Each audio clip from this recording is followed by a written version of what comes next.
This edition of whatever it is you're watching is brought to you by Ridley Report, Ridley Report, something, something, something, something, Ridley Report.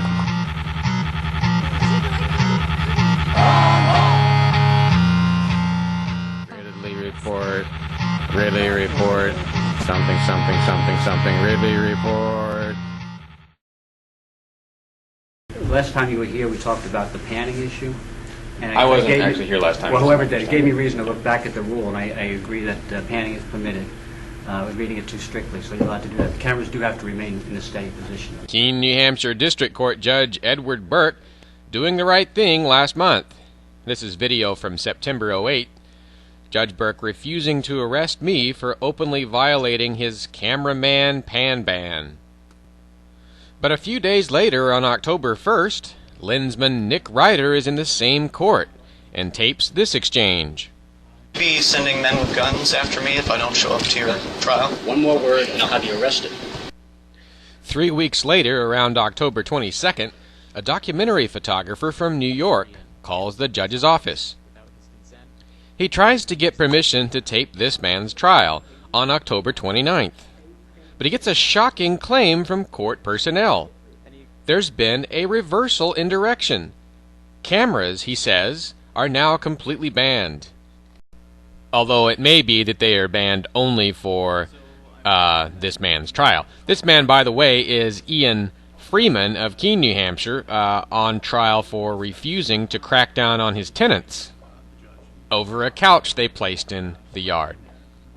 Although it's a little bit more complicated than that, he has agreed to have the couch removed under certain circumstances the city hasn't been able to provide.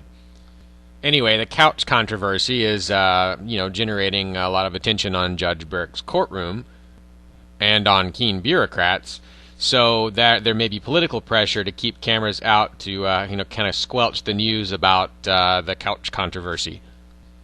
Anyway, I'm busy composing a note to Judge Burke, letting him know that I will be going in there and trying to videotape regardless of what the orders are, and I will be happy to be arrested rather than allow this to go down in the dark.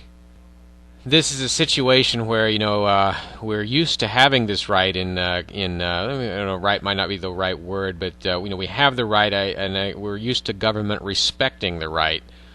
For us to be in courtrooms in New Hampshire videotaping, and the time to fight these things is when they first take them away, not a year or 2 or 10 later. There's at least one other videographer who's already pledged to be arrested as well if I'm unavailable to do so, but I plan to be available.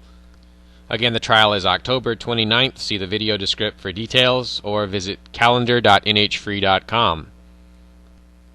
By the way, Ian Freeman has confirmed. He called again this morning, the morning of October 24th, and achieved a separate confirmation that, yes, in fact, the cameras are banned. There's apparently been some kind of a handout to the media, some kind of judge's order or something like that, and people are allowed to come by and pick it up at the courthouse, but the information's not being given out over the phone.